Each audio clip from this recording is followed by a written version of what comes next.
Ganda na lang. Ganda yan. Pabrigan resort eh. Siguro malamig dyan sa loob. Ang ganda ng ano, no? Nagpunta. Bubong niya, oh. Wala sa likod? Oh, yan o. Tumigil. Ang ganda ng bubong, no? Ay, mamaya, dikitan mo yun dito. Oo, sumanda ro, no? Kaso pag-aakyatin mo yan. Ano? Magsusure ka sila, iikutin na natin yan. Ito, dito siya kikita talaga. Bakit Gumana. direct na Palang karerahan dito.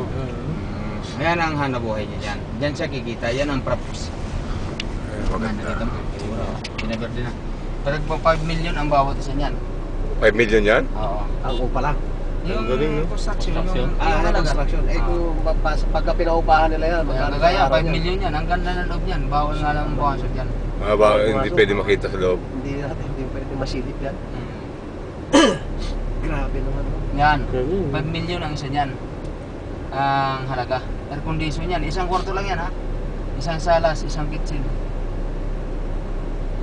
Kasi materyales siguro niya, pero mo. Oo, pero tignan mo yung bubong, no? abot lahat. Ang galing. Kinamahal yan.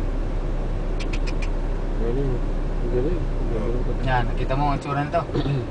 Yung malaki, 15 million yan. Ito mga ganito, ayan. 5 million yan ang halaga. Ito, malaki ito, 15 million. Under construction pa lang yan, wala pa naman yan. Kita mo, may mga ano pa. Wala pa naman sa lahat loob. yan, lahat birthday yan. Tubig pala to. Meron pang fountain pa, ano pala yan eh. Lagoon. Tubig pala to. Ayan, tubig. Tubig ko. Yan, bawal nga lang pumunta dyan. Bawal? Dito kayo mag-picture.